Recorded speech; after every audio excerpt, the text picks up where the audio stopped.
So, Sajitha, shall we get started or shall we wait for Vino? We can start.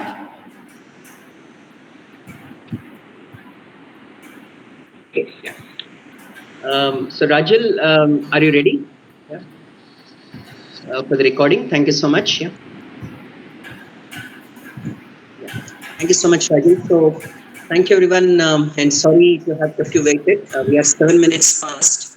I have a great honor in introducing Sajitha Lulu, who is an associate professor at Vellore Institute of Technology in the main campus of Vellore in Tamil Nadu. Sajitha is a systems biologist by training. She did a Ph.D. in bioinformatics, aided drug discovery and systems biology aspects. Her specialization has been multifold in the areas of synthesis and development of protease target and development of novel cargoes for potent antibiotic activities and so on and so forth. With Vino, I think Sajita also played a crucial role. She and Vino together, they worked on various decision-based, tree models, and also in lieu of, development of certain systems biology-based approaches in lieu of gestational diabetes mellitus, where they have taken a lot of formulation-based methods towards in silico models. Since Vino is not here, probably we'll have Vino at a later point of time. But I'm sure Sajita would be equally excited to probably present on behalf of Vino as well. So Sajita, do you have a 10-minute presentation right now before we go for the Q&A session? Yes, I have.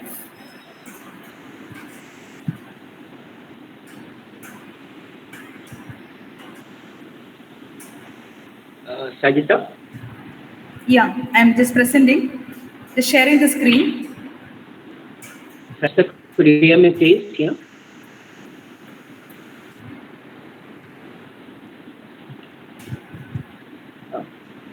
Yeah, please. Can you please share your presentation, Sajita? And Yeah, I'm please go sharing. ahead. Yeah. Thank you. Yes.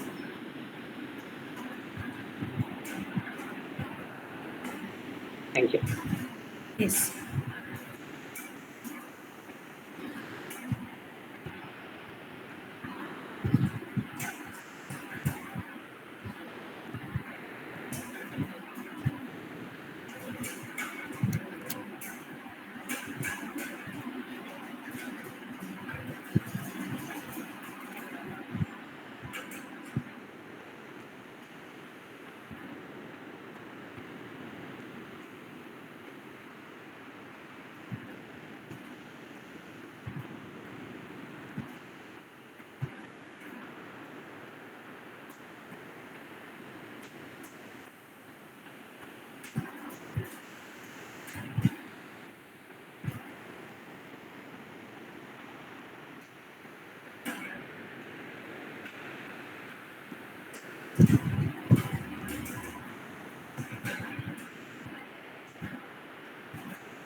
Prash, can you see my PPT? My PPT is visible? Yes, the screen is visible, but not the PPT. Okay. Yeah, now it is visible. Yeah, PPT is visible? yeah, PPT is visible. Yeah. Now you can maybe make it full screen. Yeah.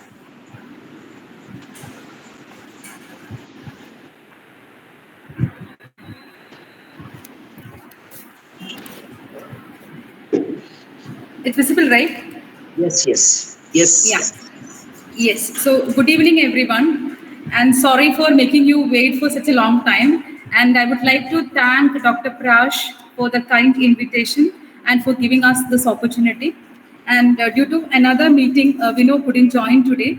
He may be joining in between. So, I thought of just starting it. So instead of just introducing my career journey, I thought of just telling you about my path to achieving my goals of becoming a professor and a super PI, as well as doing good deeds to the greatest extent possible.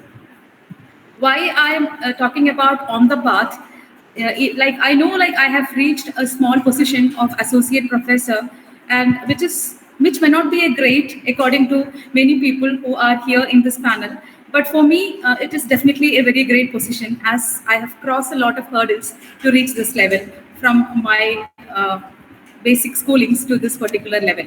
So my next level is, and also I would like to tell that it was not my cup of tea to teach or to do research, and I had so many other passions and interests in my life, and this happened just as such to me without much of my involvement or much of my interest towards this particular area. But now this is everything for me, and I am spending most of my time in my life for this my research. And when you like just ask me like about my timings from morning to evening, almost 6 to 7 hours I'm in VIT, and apart from the house which I go to my classes, I'm in my lab only, or I'll be in cabin just working for the papers and working for the proposals.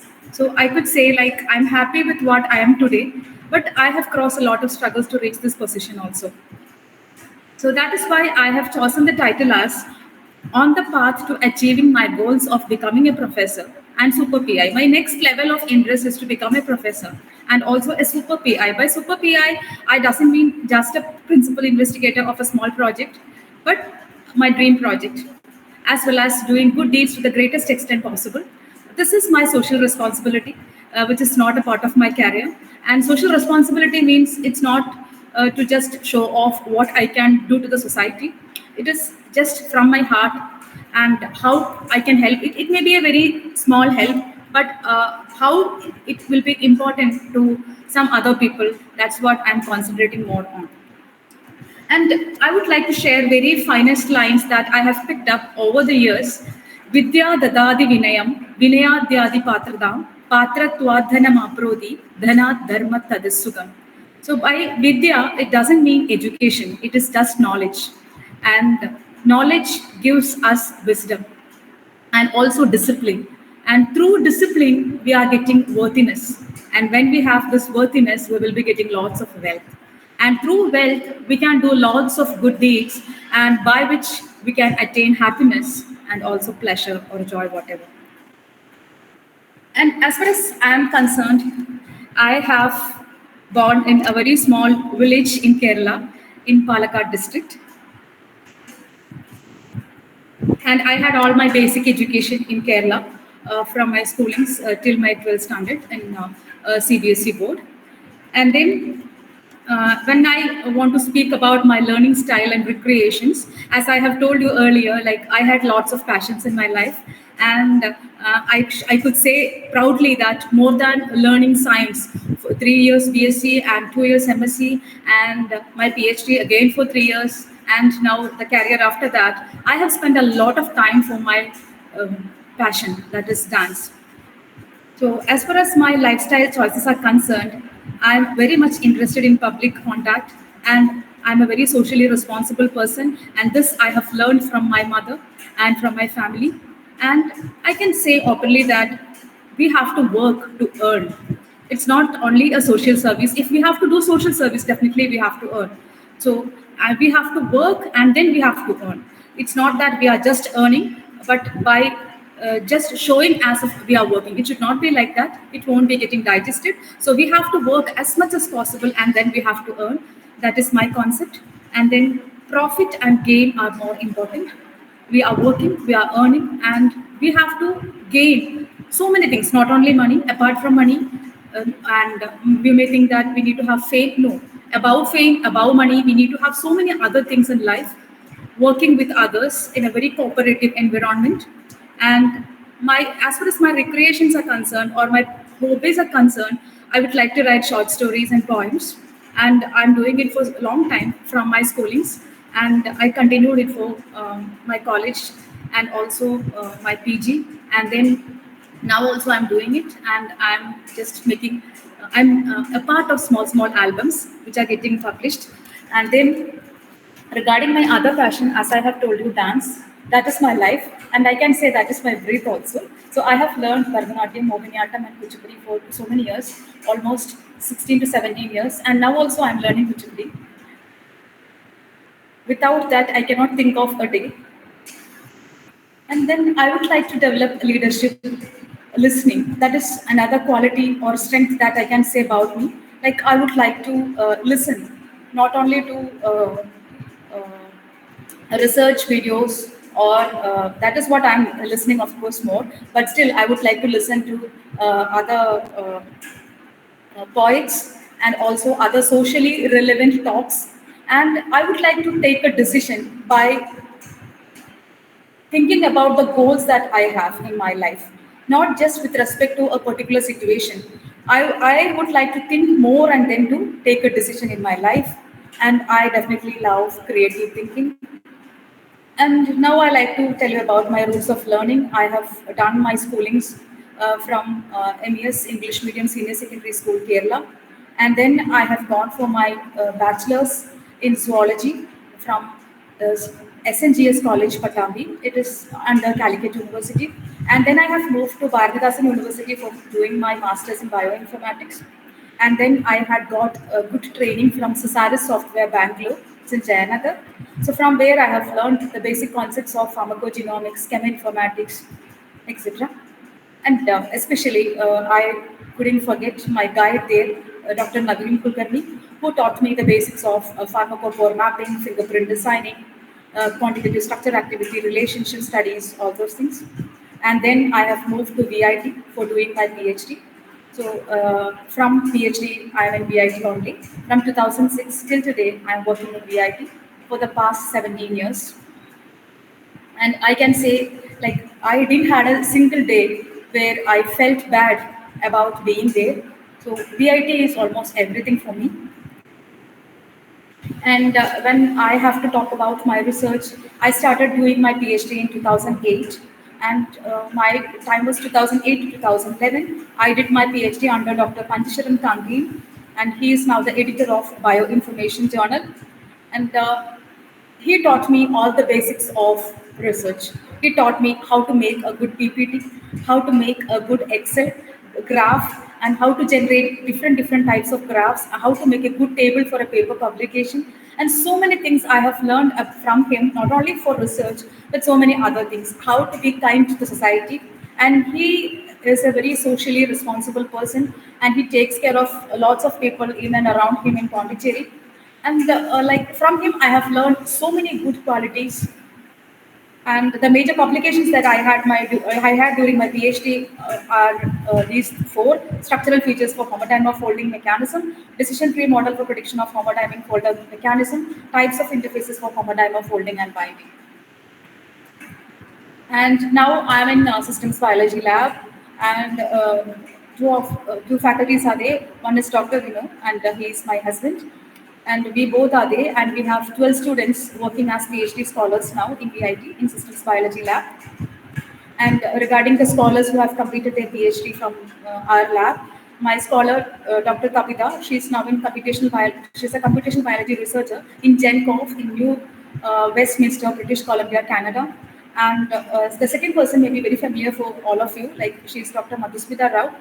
She's also there in Bioclues, and she's now a postdoctoral fellow in University of Oklahoma Health Science Center, USA. And the third one is Dr. Ambali Uni, and she's working as a manager for data science at Reliance Industries, Mumbai.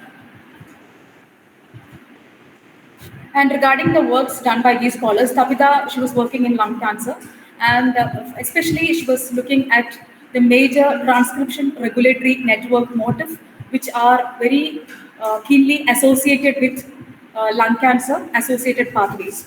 So, by transcriptional regulatory network motifs, we mean the major feed forward mechanisms like FFLs, different FFLs associated with lung cancer. So we could get FFL1, FFL2, and FFL3 are the major feed-forward loops associated with lung cancer. We have delineated those FFLs. So I will be explaining about FFLs also a little bit. And then Madhusmita, she was working in GDM, gestational diabetes mellitus. And this topic I have chosen purely because of my condition I was going through during that time as I was a GDM patient. So it was a major concern for me during that time, and that made me to just have a small look on this particular concept. And with respect to Ambili, again, we were working on some aging concept that is also having some relation with GDM. That is, we all know that pregnancy and the postpartum will leads to a lot of aging related issues. And in our small place in Kerala, like most of you may be very familiar, like we used to use lots of Ayurvedic formulations with the consent of Ayurvedic practitioners to just come up in life after this postpartum related effects and all. So the major thing that we were coming across was Narasimha Rasayanam. So Narasimha Rasayanam is a very common formulation that is being administered to most of the, not only for pregnant ladies, it's generally as a rejuvenating agent we used to give. So we had a curiosity in understanding because when we go to Ayurvedic shop or to an Ayurvedic practitioner, they'll be giving us medicine. And in Ashtanga Hridaya or Charaka Samhita, it may be texted that these formulations are having some effect on this particular disease. But regarding their molecular mechanism or molecular level of action or mode of action, we won't be having much literature. So we thought of understanding the mode of action of these Narasimha Rasayana through conducting a very detailed systems polypharmacology based study. And then my current scholar is Kisti Basha. He is the head of Dr. Reddy's Laboratory, Hyderabad, and he is a biopharmaceutical CMC expert. And the second scholar is Prem Kumar. Prem Kumar is working in Alzheimer's disease and aging associated issues coming with Alzheimer's disease. And we have good publications. And then the third scholar is Akshita. Akshita is working in infection, especially she's interested in antimicrobial resistance. And since we have a very good collaboration with CMC, with Infectious Disease Research Department Unit of CMC with Dr. Abhimanesh sir. So we are currently working to understand the Vibrio cholera infection and oral cholera vaccines and how they work with respect to systems immunology. So that is the major interest. And regarding our major collaborators, we have Dr. Harish Kumar Madhyastha, and he is from Miyazaki University. And we have very good papers with Harish sir. And then Dr. Girinath Chibille, now he is in Signature Discovery UK. And with him also we have a good number of publications and quality publications. And the third one is Dr. Gurudevan Selvaraj. He is working in Concordia University, Canada. With him also we have lots of good publications coming up. And then Dr. Shashank Shekhaswin, he is in ICMR, Bhubaneswar. And with him also we are doing their bioinformatics related works. And this is Dr. Abhimanesh. He is working in Infectious Disease Clinical Research Unit, CMC Vellore. And as far as this department is concerned, they are majorly working on the end antimicrobial drugs, which means there is nothing above that. So that will be the end. So how the resistance could be overcome. So all those things we are just working with. We are starting with WGS data, and our proposals are in pipeline, and we have submitted few proposals also, project proposals for different funding agencies also. And then my current area of work, as Prash pointed out, is systems biology. So we are trying to understand the mechanism of different molecules together in a different in pathway, the single pathway or associated pathways, or how the molecules behave with respect to common gene ontology. That is with similar molecular functions, similar cellular components or subcellular locations, or with similar biochemical processes.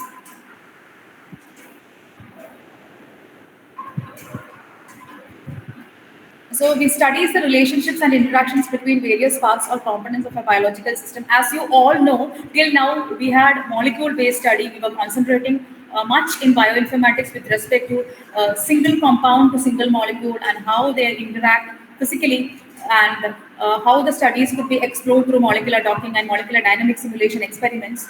But now, like we cannot go with that single molecular approach. We have to think a little bit higher level, like how the molecule behaves in a system. So this is the basic of systems biology. Like we have genes, we have transcription factors, and when the signals are given, the transcription factors will become active. And once they are active, they can't stand idle. They will start to activate or repress the neighboring genes, and it goes on throughout the length of DNA, and the products are produced, and the final product is produced, which is nothing but the protein. And like we may not be able to control it at the end, so then we may require the enhancers or inhibitors to control the whole process. But before that itself, we can have some control by some masking some properties or masking some molecules. So that is our interest. We have activators, we have repressors.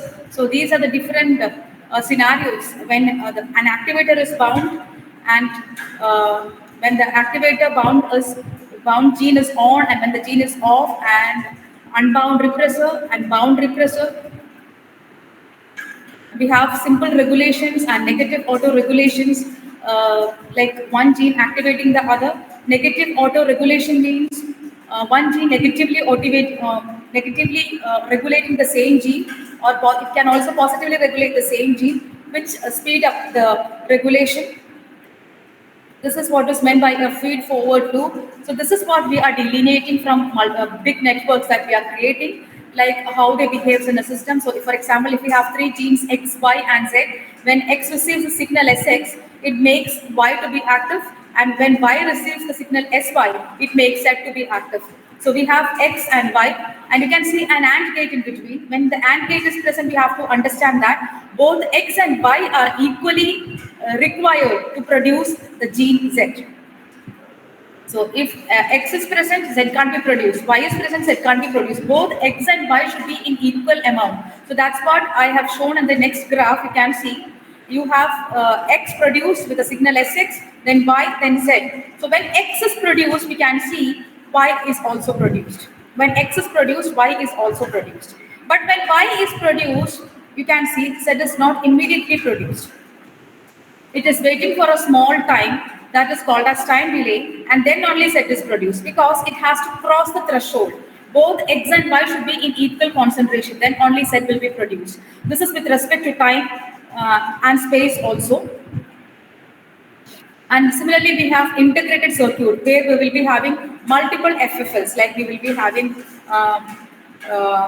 C1, C2, C3, C4, likewise multiple FLs together, working together to give the integrated circuit. So you can see first in, first out. What is getting produced first? The same protein is getting removed first.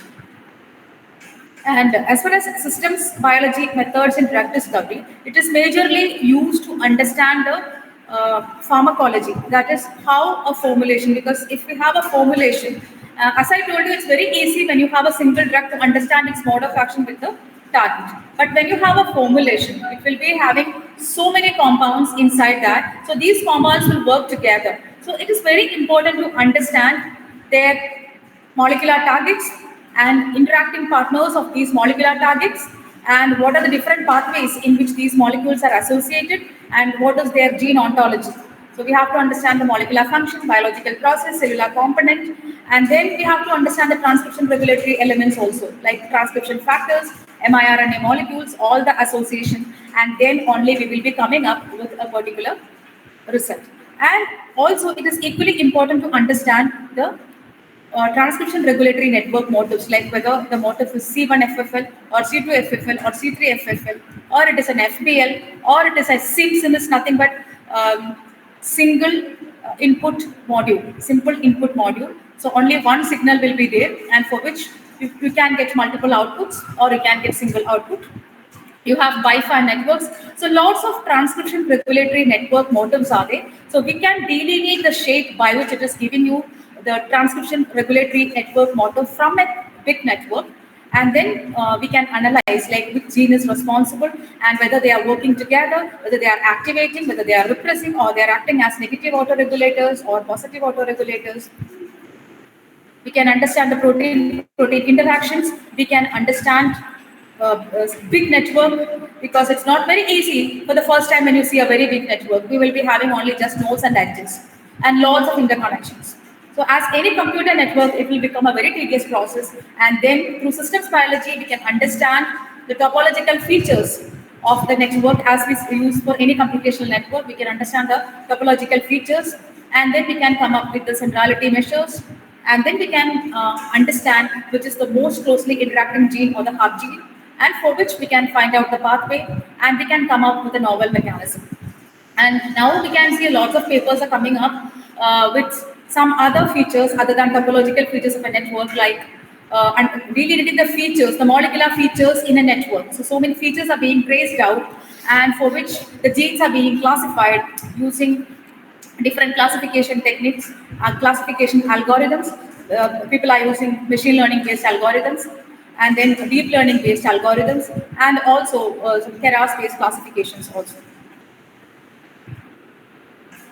So just a broad overview of why we have to go for network representations. So provides data integration. It is nothing but the diagrammatic representation for concepts and relationships. Helps to reduce underlying complexity of the data. Identifying key elements or the closely interacting genes called hubs. Helps to elucidate mechanism of interaction. Visualization of data superimposed upon the network.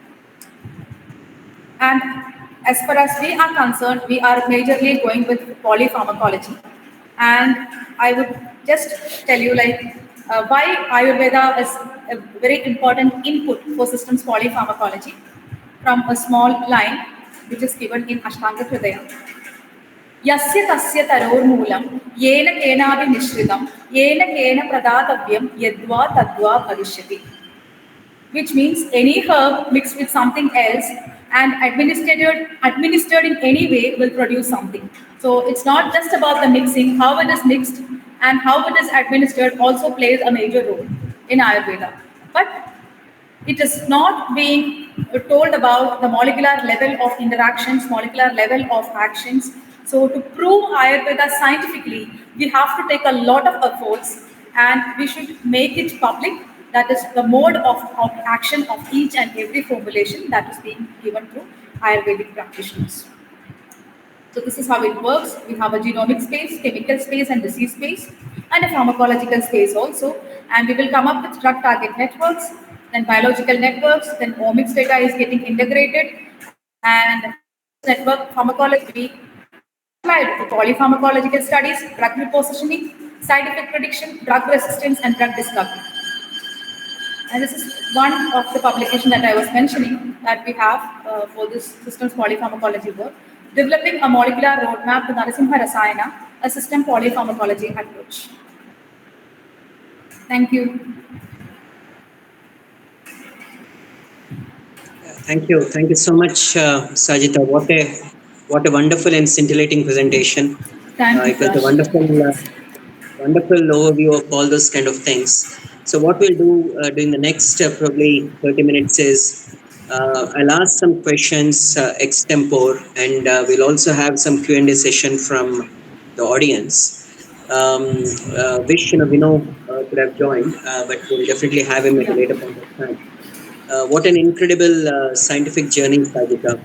In fact, friends, I've known Sajitha since 2007, I believe, 2007 or 8. Yes, yes. 7. Uh, yeah, that was when I was in Denmark. I was just doing my PhD, and I just went there for a talk or something, and then that was how I knew her. And the amazing journey that she has gone through over the last, I would say, 18, 20 years is quite fascinating. And she still says that she's learning. Despite being an excellent artist, an amazing scientist, a wonderful mother, and of course a wonderful wife to Vino as well. She always says that she is learning. That kind of down to earth attitude speaks volumes about Sajita. One thing, Sajita, how how did this herbal medicine or pharmaco medicine uh, uh, showed interest to your academic journey? I mean, how did it arrive? Is it because you were more in Kerala, where herbs and phytochemicals were largely known, or was it only by your interest from your heydays? Yeah. Yeah, no, from my childhood days itself, like I got this interest from my maternal grandfather, like who had lot of now also he's not there, but lots of texts are there in my home. So which he has used during his studies. He was not an Ayurvedic practitioner, but still out of his interest in Sanskrit and also in Ayurveda, we have a lots of books. And not only me, everybody at my home, everybody is having some interest in understanding Ayurveda to the next level. But as far as I am in this scientific field, I thought of taking it up and just going forward with understanding the molecular mechanism of action and all. Wonderful, wonderful, Sajita. Moving forward, Sajita, when you are talking about genome space and chemical space, or even the pharmacodynamic space, I mean, and what an amazing group of scientists or collaborators that you have worked with or you have been working with, right from Kangwin, Girinath Pillai, who is an amazing person, and of course Spain and all these wonderful cohort, and of course including Vino yourself. I mean, who have really made a steadfast career in systems biology based approaches.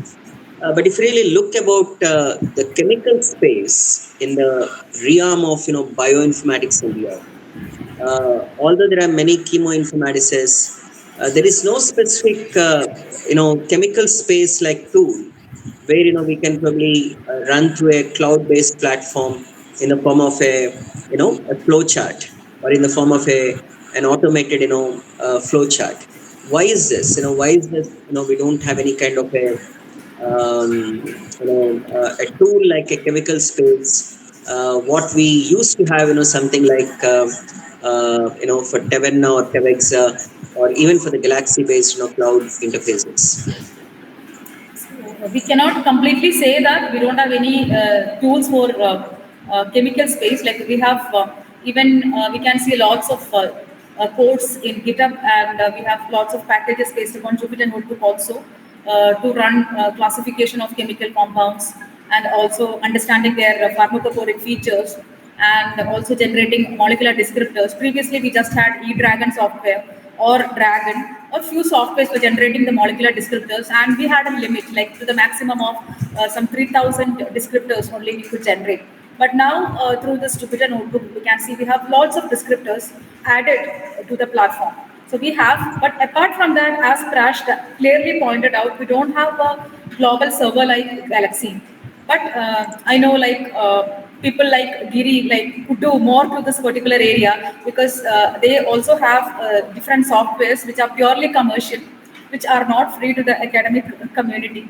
So we have to purchase and work on that, and they could just give. As I remember, Giri would be the first person from India to give the complete code for molecular dynamic simulation and molecular docking in Jupyter Notebook. Similarly, they could do something for this chem informatics platforms also, so that it would be really great. because we don't have a great server as we have Galaxy for next generation sequencing. We don't have a complete server, but we have small packages, small platforms like RT-Kit, which is a very useful platform for classifying the compounds and clustering them into different groups before going for docking. We could do so many pre-processing steps just before going docking with a set of compounds, millions of compounds. If we have, we need not dock them all together. We can cluster them, we can group them, and based upon their pharmacophoric features, we can group them, and then we can go for the rest of the processes. Wonderful, wonderful, Sajitha. Yeah. And moving towards uh, your wonderful publications, especially if we really look into your highly cited work on naringenin and quercetin potential anti-HCV agents for NS2 protease targets. That was a wonderful and a very unique work over the last, I would say, 7-8 years that you have produced, Sajitha. Can you please, tell us, something about these two wonderful molecules, including quercetin, and also its potential role in, certain, disease phenotypes, including gestational diabetes? Yeah. So, majorly these compounds we can see with respect to diseases like hepatitis, different types of hepatitis, like especially it is being used for hepatitis C virus. The compounds, not as the compounds, but they are being used as the plants directly, and the plant-based extracts and plant-based formulations are being administered to the patients. And we could see like it is showing much results in reducing the disease, as well as it gives a proper control, and it helps in managing the disease to a proper extent. And apart from HCV, this naringin and quercetin is also, we can see lots of publications coming up with their applications in anti-inflammation, the role of anti-inflammation. That is for which they are using the basic plants that is available, like uh, Badam Kulli or Genderusa plant. So this plant is especially been used for arthritic patients who shows development of inflammation and in different joints. Right, wonderful. And I was just wondering, Sajita, this excellent publication of yours, with Giri on Narsimha Rasayana. Could this also be employed towards, say, Brahma Rasayana or Chavan Prash as well? There are, other, other Ayurvedic medicines or buffers, that, we could probably use it. Could this work, could also be extrapolated to those particular rasayanas? Rasayana is a formulation, that is in Ayurveda they have 8 or 9 classes of formulations like Basma, Guliga, Rasayana, likewise. So depending upon the texture, they have given different names. And Guliga is nothing but the tablet form of the formulation. So since they have different classes, one of the classes Rasayana. So it is a thick formulation. It's not like kashaya, which will be a very loose formulation. And this rasayana contents will be different and will be applied for different procedures. No, but since the rasayana components are different, but could you also say that in order to elucidate molecular mechanism of actions of these bioactive molecules or, or compounds, the one that you have probably formulated for Narsimha Rasayana could also be extrapolated to, say, Brahma Rasayana or Chavan Prash or something like that? Definitely. And right now, Madhusmita is working with Trigata Churna and its systems polypharmacology based analysis. That is for GDM, gestational diabetes mellitus. So Trigata Churna is a drug which has been administered. So how it works in the body is not yet explored. So she's just looking on that. Wonderful, wonderful, Sajitha. Yeah. So moving further, Sajitha, just off academics, how do you manage time?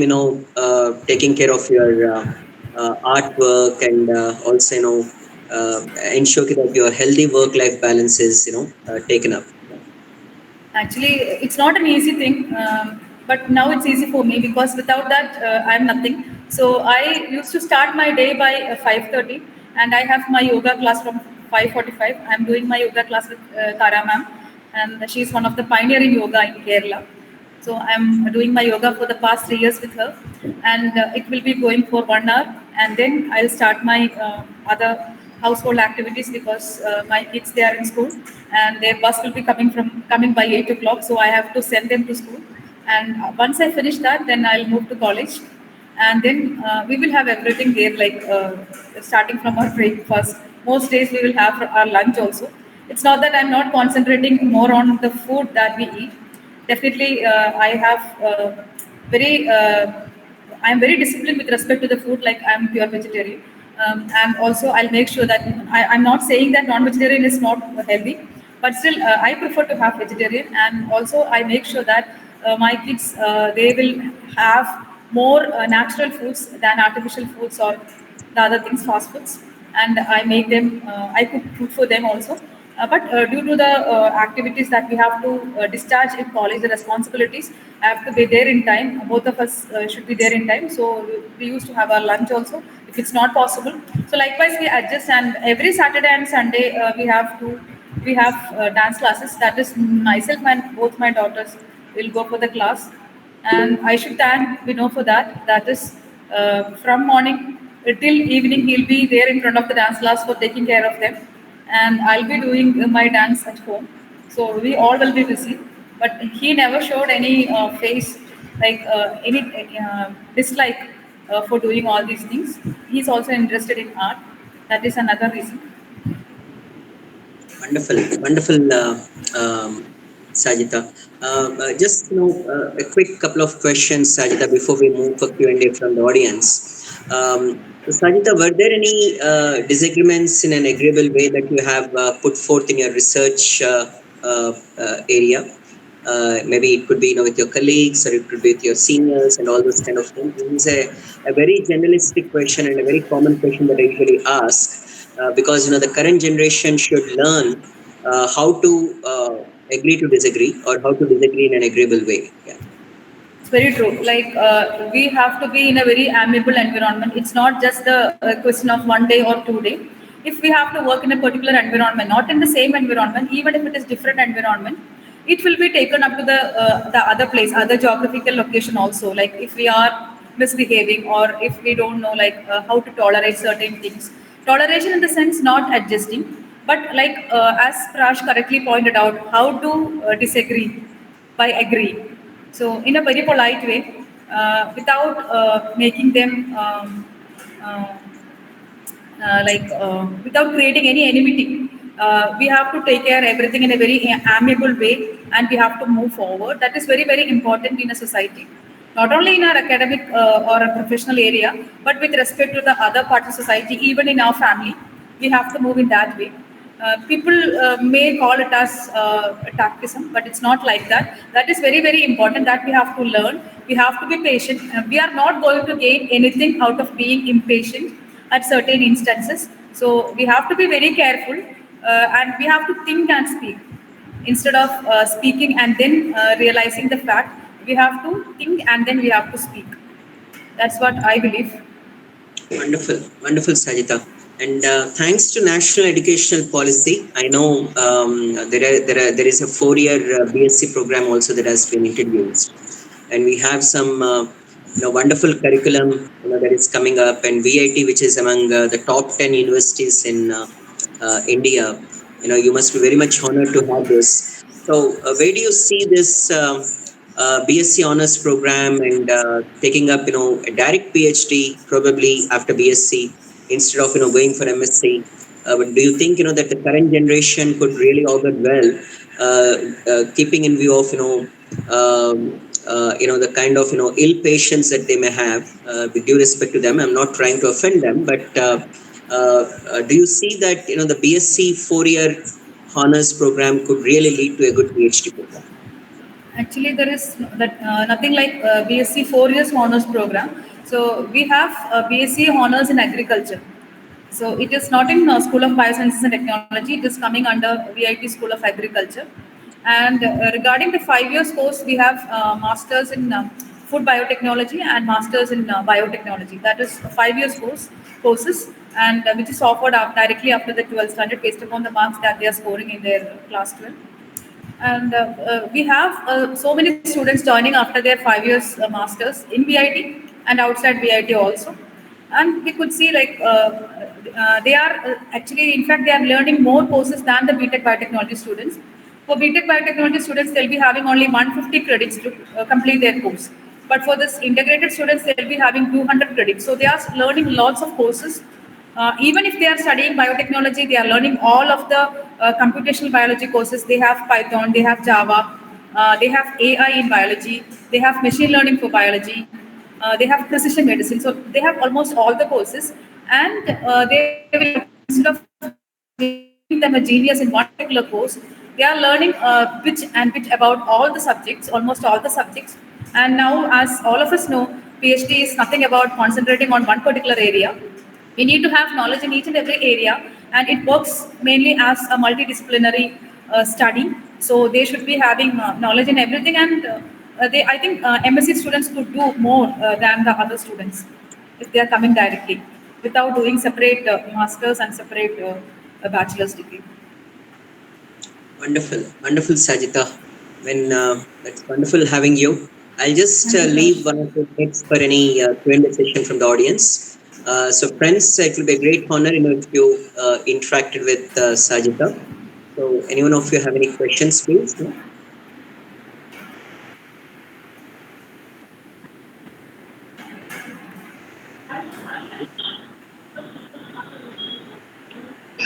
Plus, I have Please, sir. Yeah.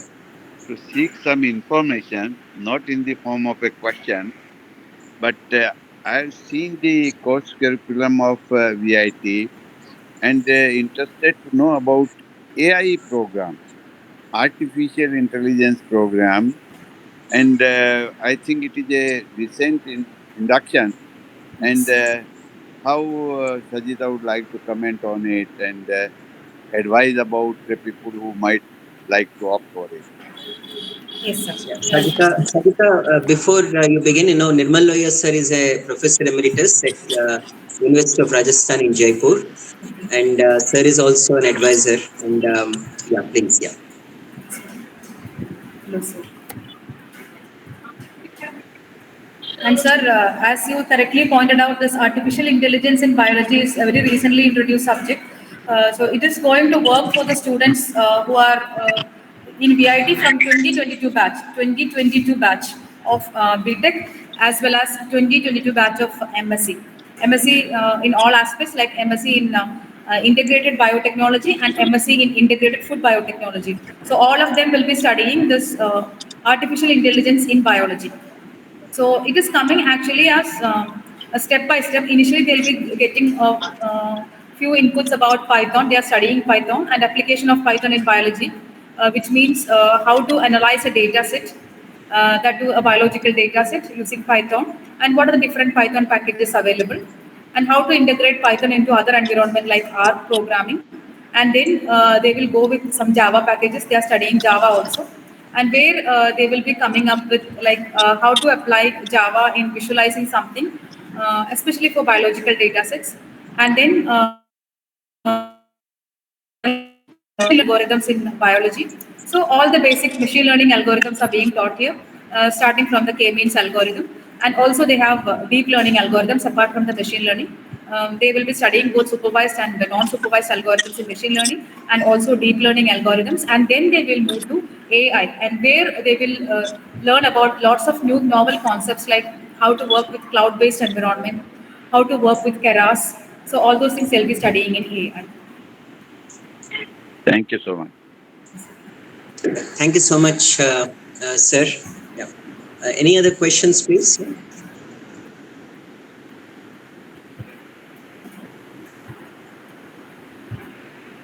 Yeah, MSc AI is a very unique course, sir. But we at Amrita also have AI course over the last 7-8 years.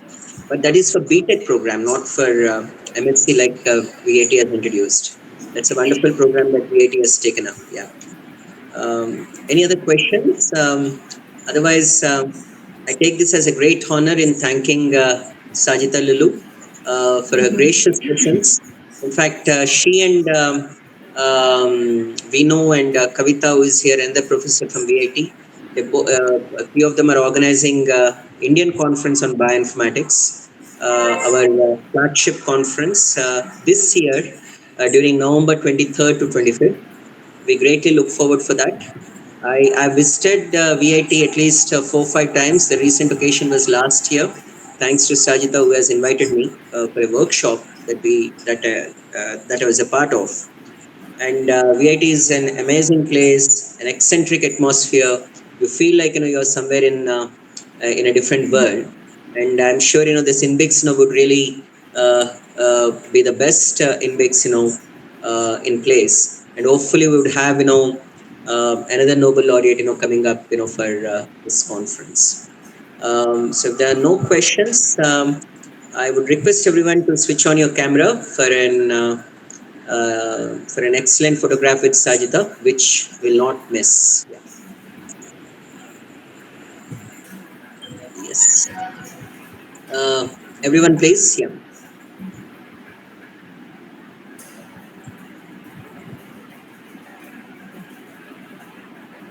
Yeah.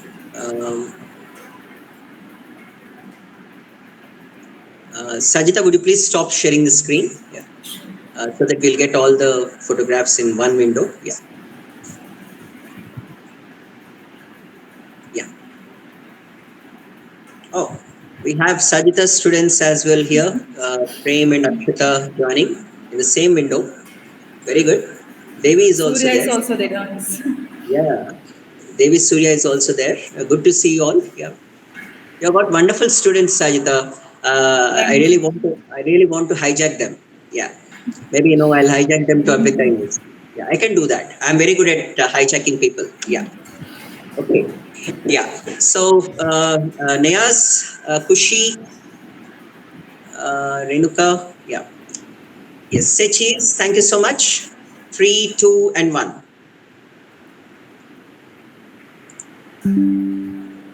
Thank you so much. Thank you so much, Sajitha. For this wonderful time and energy that you have spent today. Thank you. Let's give her a big round of applause, please, everyone. Thank you. Nice job, Sajitha. Thank you.